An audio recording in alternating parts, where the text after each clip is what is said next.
Hello friends, എല്ലാവർക്കും good morning. അപ്പോൾ എല്ലാവർക്കും മഴതോരും മുമ്പയുടെ ഇന്നത്തെ ഒരു അടിപൊളി വിശേഷത്തിലേക്ക് എല്ലാവർക്കും സ്വാഗതം. അങ്ങനെ നമ്മുടെ വൈജയുടെ ആ കാര്യങ്ങൾ മുഴുവനും ഈ ഗംഗ ബാക്കിയുള്ള അനിയന്മാരോട് പറയുകയാണ്. അപ്പോൾ ഇതെല്ലാം കേട്ട് ശിവനും രാജീവനും ആണെങ്കിൽ ഞെട്ടി നിൽക്കുകയാണ്. അപ്പോൾ അലീന വൈജയുടെ മകളാണെന്നും ആ അലീനയാണ് നിങ്ങളെല്ലാവരും കൂടി കിടന്ന് ഉപദ്രവിച്ചതെന്നും ഒക്കെ സത്യങ്ങളെല്ലാം പറഞ്ഞു കഴിഞ്ഞപ്പോഴേക്കും ഇവരാണെങ്കിൽ അയ്യോ ഗംഗേട്ട, ഇതൊന്നും ഞങ്ങൾക്ക് അറിയില്ലായിരുന്നല്ലോ. അതെ, നിങ്ങളോട് ഞാൻ പല പ്രാവശ്യം പറഞ്ഞല്ലേ ഈ വഴിക്ക് പോകണ്ട എന്ന്. എന്നിട്ട് നിങ്ങളതൊന്നും കേട്ടില്ല. എൻ്റെ വാക്കുകളെല്ലാം ധിക്കരിച്ച് വീണ്ടും അലീനയെ വലിച്ചഴിച്ചുകൊണ്ടല്ല ആ പെൺകുട്ടിയെ പോയത്.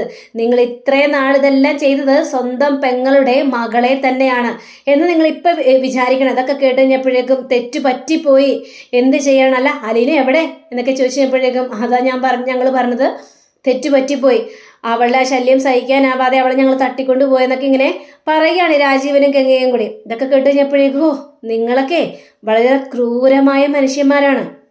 നിങ്ങളൊക്കെ എന്താ ചെയ്യേണ്ടത്?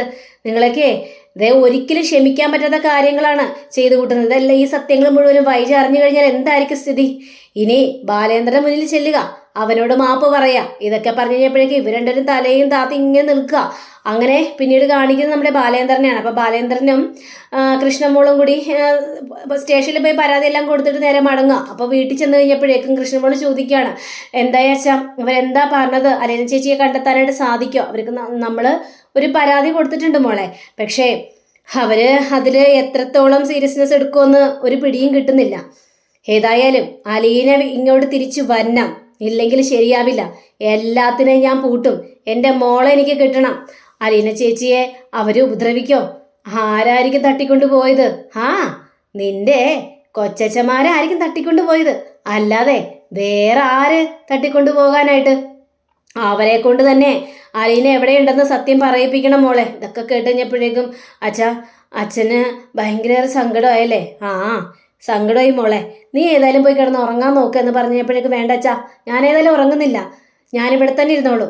ഇവിടെ തന്നെ ഇരുന്നത് കൊണ്ട് എൻ്റെ സങ്കടം മാറുമോ? നീ പോയി കിടന്ന് ഉറങ്ങാൻ നോക്കൂ മോളെ എന്നൊക്കെ പറഞ്ഞു കഴിഞ്ഞപ്പോഴേക്കും ഇല്ല അച്ഛാ, ഞാൻ ഏതായാലും അച്ഛൻ ഉറങ്ങുന്നില്ലല്ലോ, അച്ഛൻ സങ്കടപ്പെട്ട് ഇവിടെ ഇരിക്കുകയല്ലേ, അതുകൊണ്ട് ഞാൻ ഉറങ്ങുന്നില്ല, ഞാനിവിടെ തന്നെ ഇരുന്നോളാം അച്ഛാ. അച്ഛൻ എത്രത്തോളം ഇരിക്കുന്നോ അത്രത്തോളം തന്നെ ഞാനിവിടെ ഇരിക്കും അച്ഛാ എന്നും പറഞ്ഞുകൊണ്ട് കൃഷ്ണമോള് പറയാം. അങ്ങനെ പിന്നീട് നമ്മുടെ മനുവിനെ കാണിക്കുകയാണ്. അപ്പോൾ മനുവാണെങ്കിൽ ഹലീനയെ കാണാത്തതിൻ്റെ പേരിൽ ഭയങ്കര വെപ്രാളപ്പെട്ട് ഇങ്ങനെ പരക്കം മാഞ്ഞിങ്ങനെ പോകുമ്പോഴും മനു നേരെ ബാലേന്ദ്രനെ വിളിക്കുക. ബാലേന്ദ്രനെ വിളിച്ചിട്ട് അങ്കളെ, അലീനയെക്കുറിച്ച് എന്തെങ്കിലും വിവരമുണ്ടോ അങ്കളെ എന്ന് ചോദിച്ചപ്പോഴേക്കും ഇല്ല മനു, ഒരു വിവരവും ഇല്ല. അങ്കളെ സ്റ്റേഷനിൽ കംപ്ലൈൻറ്റ് കൊടുത്തായിരുന്നോ? കംപ്ലൈൻറ്റ് കൊടുത്തു, അവരന്വേഷിക്കാന്നാ പറഞ്ഞത്. ഇനിയിപ്പോൾ ഈ പാതിരാത്രി എവിടെ പോയി അന്വേഷിക്കാനാ?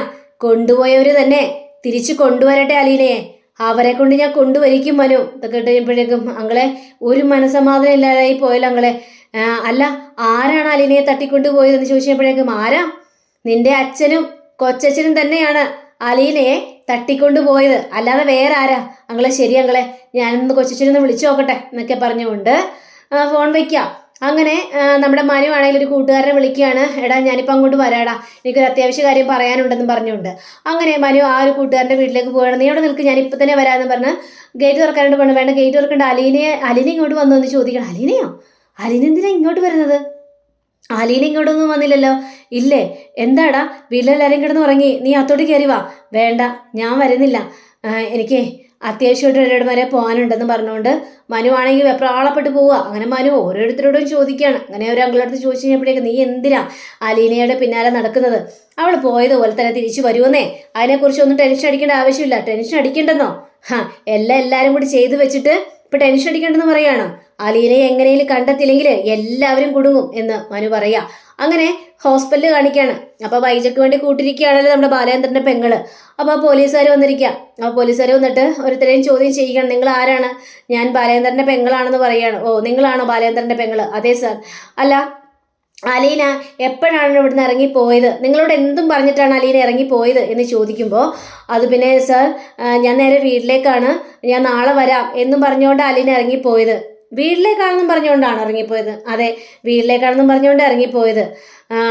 അപ്പോഴേക്കും ഈ ഗോവർദ്ധനോട് ചോദിച്ചു കഴിഞ്ഞപ്പോഴേക്കും ഞാൻ കൊണ്ടേ ആക്കി കൊടുക്കാമെന്നാണ് ആദ്യം പറഞ്ഞത്. അപ്പോഴാണ് രാജീവൻ സാർ എന്നെ വിളിച്ചത്. പിന്നെ അവരോട് സംസാരിച്ചു. അപ്പോഴേക്കും അലീന ഓട്ടോറിക്ഷയിൽ പോവുകയും ചെയ്തു എന്ന് പറയുകയാണ്. അല്ല, നിങ്ങളെന്തിനാണ് അവരെ വിളിച്ചത്? എന്തെങ്കിലും ഉദ്ദേശം ഉണ്ടായിരുന്നോ? സാർ ചോദിക്കുന്നതിന്റെ പൊരുൾ എനിക്ക് മനസ്സിലായി. എനിക്ക് എന്തെങ്കിലും പൈസ തന്നോ ഇല്ലയോ എന്നറിയാൻ വേണ്ടിയല്ലേ സാർ അങ്ങനെ ചോദിച്ചത്? സാർ, ഈ മിസ്സിംഗ് കേസിൽ എനിക്ക് യാതൊരു പങ്കുമില്ല. അവരോട് വേറെ ചില കാര്യങ്ങൾ സംസാരിക്കാൻ വേണ്ടിയാണ് ഞങ്ങൾ പോയത്. ചില ഫാമിലി ഇഷ്യൂസ് ഒക്കെ ഉണ്ടായിരുന്നു, അതിന്റെ പേരിൽ സംസാരിക്കാൻ വേണ്ടിയാണ് ഞങ്ങൾ പോയത് എന്നൊക്കെ ഇങ്ങനെ പറയാം. ഇത് കേട്ടുകഴിഞ്ഞപ്പോഴേക്കും എന്തായാലും അലീനയെ കണ്ടെത്തില്ലെങ്കിൽ നിങ്ങളെല്ലാവരും കുടുങ്ങും. ഓരോരോ ചോദ്യങ്ങൾക്കും നിങ്ങൾ മറുപടി പറയേണ്ടി വരും. ഞാനേതായാലും ഒന്ന് അന്വേഷിക്കട്ടെ സാർ. എന്തൊക്കെ അന്വേഷിച്ചാലും ഇതിന് പിന്നിൽ വേറെ പുറത്തുനിന്ന് വേറെ ആരുമല്ല, കുടുംബത്തിൽ തന്നെ ഉള്ളവരാണ്. എന്താ അങ്ങനെ പറയാനുള്ള കാരണം എന്നൊക്കെ ചോദിക്കാം. തിടഞ്ഞപ്പോഴേക്കും അതെ, അങ്ങനെ പറയാനുള്ള കാരണമുണ്ട്. ആ കുടുംബത്തിൽ ഓരോ പ്രശ്നങ്ങളും നടന്നുകൊണ്ടിരിക്കുകയാണ് ഈ അലീനയെ ചൊല്ലി തന്നെ എന്നിങ്ങനെ ഗോവർദ്ധനം പറയുകയാണ്. അപ്പോഴത്തേക്കും പോലീസുകാർക്ക് ചില കാര്യങ്ങളൊക്കെ മനസ്സിലാക്കുകയും ചെയ്തു. അങ്ങനെ പിന്നീട് കാണിക്കുന്നത് നമ്മുടെ ശിവനും ഗംഗയും അതേപോലെ തന്നെ രാജീവനും കൂടി നേരെ ബാലേന്ദ്രനെ കാണാനായിട്ട് വരിക. അപ്പോൾ അവിടെ നിന്ന് കോളിമ്പല്ലടിച്ച് കഴിഞ്ഞപ്പോഴേക്കും കൃഷ്ണമോളാണ് കഥക് തുറന്നത്. ഇവരെ കണ്ട ഉടനെ തന്നെ കൃഷ്ണമോൾക്ക് അരിശ്യം വന്നിട്ട് ഒരു രക്ഷയില്ല. അപ്പോൾ ഇവരെല്ലാവരും കൂടി വീട്ടിലേക്ക് കയറാൻ പോവാ. കൃഷ്ണമോൾ തടയണം. എങ്ങോട്ടാ നിങ്ങൾ എങ്ങോട്ടാ പോകുന്നതെന്ന്? മോളെ, ഞങ്ങള് ബാലേന്ദ്രനെ കാണാൻ വേണ്ടി വന്നിരിക്കണേ. എന്തിന്? അച്ഛൻ്റെ സമാധാനം കളയാൻ വേണ്ടിയോ? അച്ഛൻ്റെ സമാധാനം കളയാൻ വേണ്ടി ഞാൻ സമ്മതിക്കില്ല. അച്ഛൻ നല്ല ഉറക്കത്തിലാ, അതുകൊണ്ട് നിങ്ങൾ പോകാൻ നോക്ക്. മോളെ, നിന്റെ ഈ ഒരു ടെൻഷനൊക്കെ മനസ്സിലായി, അതൊക്കെ തീർക്കാൻ വേണ്ടി തന്നെയാണ് ഞങ്ങൾ വന്നത്. അപ്പോഴേക്കും ബാലേന്ദ്രൻ ആരാ മോളെ ആരാ എന്ന് ചോദിച്ചപ്പോഴേക്കും അത് പിന്നെ കഴക്കൂട്ടത്തുനിന്ന് അതെ എല്ലാവരും വന്നിട്ടുണ്ട് അച്ഛാ എന്ന് പറയാണ്. ആണോ? അവരോട് കയറി വരാൻ പറ മോളെ എന്ന് പറയുമ്പോൾ ഇവര് എല്ലാവരും കൂടി കയറി ചെല്ലുക. കയറി ചെന്ന് കഴിഞ്ഞപ്പോഴേക്കും എന്താ? അല്ല, അലീനയും കൊണ്ടാണോ വന്നത്? എവിടെ അലീന? എവിടെയെന്ന് ചോദിക്കാം. ഓ, ഗംഗേട്ടന് ഇത് എപ്പെത്തി എന്നൊക്കെ ഇങ്ങനെ ചോദിച്ചു കഴിഞ്ഞപ്പോഴേക്കും ബാലേന്ദ്ര, ചില കാര്യങ്ങളെല്ലാം പറയാൻ വേണ്ടിയാണ് വന്നത്. എനിക്ക് ഒരു കാര്യവും കേൾക്കണ്ട, എനിക്ക് എൻ്റെ മോൾ എവിടെയെന്ന് മാത്രം അറിഞ്ഞാൽ മതി. പറയടാ, എവിടെ എൻ്റെ മോള് എന്ന് രാജീവനോടും ശിവനോടും ചോദിക്കുകയാണ്. അപ്പോൾ ഇവർ രണ്ടുപേരും തലയും കുറിച്ച് നോക്കി നിൽക്കുക. എൻ്റെ മോളെ തട്ടിക്കൊണ്ടു പോയിട്ട് ഭീഷണിപ്പെടുത്തുന്നു. ഇതൊന്നും എൻ്റെ മുന്നിൽ നടക്കില്ല. എൻ്റെ മോളെ എൻ്റെ കൺമുന്നിൽ എത്തിച്ചോളണം, അല്ലെങ്കിൽ നിങ്ങളെല്ലാവരും അഴി എണ്ണേണ്ടി വരും. ഇതൊക്കെ കേട്ടുകഴിഞ്ഞപ്പോഴേക്കും ബാലേന്ദ്ര, ക്ഷമിക്കണം, ഞങ്ങൾക്കൊരു തെറ്റ് പറ്റിപ്പോയി. പറഞ്ഞല്ലോ. എന്നിട്ട് എവിടെ എൻ്റെ അലീന എവിടെയെന്നാ ചോദിച്ചത്? ഞങ്ങൾക്കറിയാം അലീന എവിടെയുണ്ടെന്ന്. അലീന ഞങ്ങളുടെ കസ്റ്റഡിയിലാണ്. ഇത് കേട്ട ബാലേന്ദ്രനാകെ ഞെട്ടിപ്പോവാ. നിങ്ങളുടെ കസ്റ്റഡിയിലാണല്ലേ? ഇപ്പം എൻ്റെ മോളെ തട്ടിക്കൊണ്ടുപോയി നിങ്ങളാ? എനിക്ക് നേരത്തെ അറിയായിരുന്നു. പക്ഷേ നിങ്ങളുടെ നാവിൽ നിന്ന് തന്നെ സത്യങ്ങൾ പുറത്തു വരണം. അതിനുവേണ്ടിയാണ് ഞാൻ ഇത്ര നേരം മിണ്ടാതിരുന്നത്. ബാലേന്ദ്ര, പറഞ്ഞല്ലോ ഞങ്ങൾക്ക് തെറ്റുപറ്റിപ്പോയി. അലീനയെ നിന്റെ മുന്നിൽ ഞങ്ങൾ എത്തിക്കാം. ഞങ്ങൾക്ക് അലീനയെ ഇനി കസ്റ്റഡി വെക്കേണ്ട യാതൊരു കാര്യമില്ല എന്നൊക്കെ ഇങ്ങനെ കെഞ്ചുന്ന രീതിയിൽ ഇവർ സംസാരിച്ചു കഴിഞ്ഞപ്പോഴേക്കും ബാലേന്ദ്രൻ ഒരു ഡൗട്ട് തോന്നുക. ഇപ്പൊ ബാലേന്ദ്രൻ നേരെ ഗംഗയെ നോക്കിയിട്ട്, ഗംഗേട്ടൻ അലീന ആരാണെന്നുള്ള സത്യം ഇവരോട് പറഞ്ഞോ എന്ന് ചോദിക്കുമ്പോൾ അത് പിന്നെ ബാലേന്ദ്ര, എനിക്ക് സത്യം ഇവരോട് പറയേണ്ടി വന്നു ബാലേന്ദ്ര, എന്നോട് ക്ഷമിക്കണം. ആ ഒരു സാഹചര്യമായിരുന്നു, എനിക്ക് പറയേണ്ടി വന്നു. ഓ, അപ്പം മനസ്സിലായല്ലോ സത്യങ്ങൾ എന്താന്ന്. അലീന ആരുടെ മകളാണെന്ന് മനസ്സിലായല്ലോ? സ്വന്തം പെങ്ങളുടെ മകള്. ആ മകളെയാണ് ഇത്രയും നാള് ഞാൻ സംരക്ഷിച്ചുകൊണ്ടിരുന്നത്. നിങ്ങളെല്ലാവരും കൂടി ചേർന്ന് അലീനയെ ഉപദ്രവിച്ചു. പക്ഷേ ഞാൻ നിങ്ങളുടെ പെങ്ങളുടെ മകളെ സംരക്ഷിച്ചു. പെങ്ങള് എവിടെങ്ങാണ്ടും കിടന്ന് പിഴച്ചു പെറ്റുണ്ടായ മകളാത്. അങ്ങനെ കൂടുതൽ പറയുന്നതിന് മുമ്പ് തന്നെ നമ്മുടെ കൃഷ്ണമോളെ ഒന്ന് ബാലേന്ദ്രൻ നോക്കുക. പച്ച മലയാളത്തിൽ എന്നെ കൊണ്ട് പറയിപ്പിക്കരുത്. എൻ്റെ മോൾ ഇവിടെ നിന്നുപോയി, അല്ലെങ്കിൽ പറയേണ്ട രീതി ഇതല്ലായിരുന്നു ഞാൻ എന്ന് പറയാം. എന്നിട്ട് എൻ്റെ മുന്നിൽ കിടന്ന് വേഷം കിട്ടുന്നു. ഞാൻ വെപ്പാട്ടിയെ വെച്ചിരിക്കുകയാണ്, വെപ്പാട്ടിയോടൊപ്പം കഴിയാണ്, ഞാൻ എവിടെന്നെങ്ങാണ്ടും പോയി ഉണ്ടാക്കിക്കൊണ്ട് വന്നാണ് എന്നൊക്കെ പറഞ്ഞുകൊണ്ട് എന്തൊക്കെയാ അനാവശ്യങ്ങളെല്ലാം നിങ്ങൾ പറഞ്ഞത് എന്ന് പറഞ്ഞുകൊണ്ട് ബാലേന്ദ്രൻ ഇവിടെ ഇങ്ങനെ കിടന്ന് ഇങ്ങനെ തിളച്ചങ്ങോട്ട് മറിയ. ഇതെല്ലാം കേട്ട് നിൽക്കാതല്ലാതെ വേറൊരു നിവൃത്തിയില്ലായിരുന്നു ഇവർക്ക് രണ്ടുപേർക്ക്. ഇപ്പൊ മനസ്സിലായില്ലേ? ഞാൻ ആരെയാണ് സംരക്ഷിച്ച് ഇവിടെ നിർത്തിയെന്ന്? എനിക്കിനി ഒന്നേ പറയാനുള്ളൂ, അലീനയെ ഇവിടെ എത്തിക്കണം. എന്നിട്ടിപ്പോഴേക്കും അലീനയെ എത്തിക്കാം. അല്ല, നിങ്ങൾ പറഞ്ഞായിരുന്നല്ലോ അലീനയെ കൊണ്ട് കളഞ്ഞിട്ടുണ്ടെങ്കിൽ 30 ലക്ഷമോ 40 ലക്ഷമോ അങ്ങോട്ടൊക്കെ തരാമെന്ന്. അപ്പോൾ ഒരു കാര്യം ചെയ്യും, 3 ആങ്ങളമാരും കൂടി ചേർന്നിട്ട് അലീനയുടെ അക്കൗണ്ടിലേക്ക് ഒരു 30 ലക്ഷം രൂപ ഇട്ടേര്. പിന്നെ 10 ലക്ഷം രൂപ വൈജയ്ക്ക് ഹോസ്പിറ്റലിലെ കേസിനും കൊടുത്തേര്. മനസ്സിലായല്ലോ?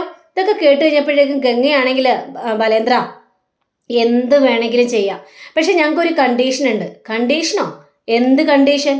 എൻ്റെ മോളെയും തട്ടിക്കൊണ്ട് പോയി ഇത്രയും പ്രശ്നങ്ങളൊക്കെ ഉണ്ടായിട്ട് ഇനി കണ്ടീഷൻ വെക്കുവാണോ എന്ന് ചോദിച്ചപ്പോഴേക്കും അതല്ല, അലീന ആരാണെന്നുള്ള സത്യം വൈജ ഒരിക്കലും തിരിച്ചറിയരുത്. ആ, മനസ്സിലായി. വൈജ ഒരിക്കലും ഈ സത്യം തിരിച്ചറിയാനായിട്ട് പാടില്ല അല്ലേ? കാരണം എനിക്കറിയാം. അതല്ല, ഞങ്ങൾ അവളോടെ 2 കള്ളങ്ങൾ പറഞ്ഞു പോയി. അതുകൊണ്ടാ.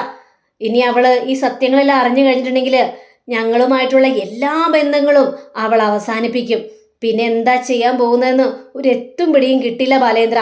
അതുകൊണ്ടാണ് നിങ്ങളോട് ഈ പറയുന്നത്. ആ, അതിലൊരു സത്യം എന്താണെന്ന് എനിക്കറിയാം. വൈജ പ്രസവിച്ച ഉടനെ തന്നെ ആ കുഞ്ഞ് മരിച്ചുപോയെന്നാണ് നിങ്ങൾ പറഞ്ഞത് അല്ലേ? അതൊരു കള്ളം.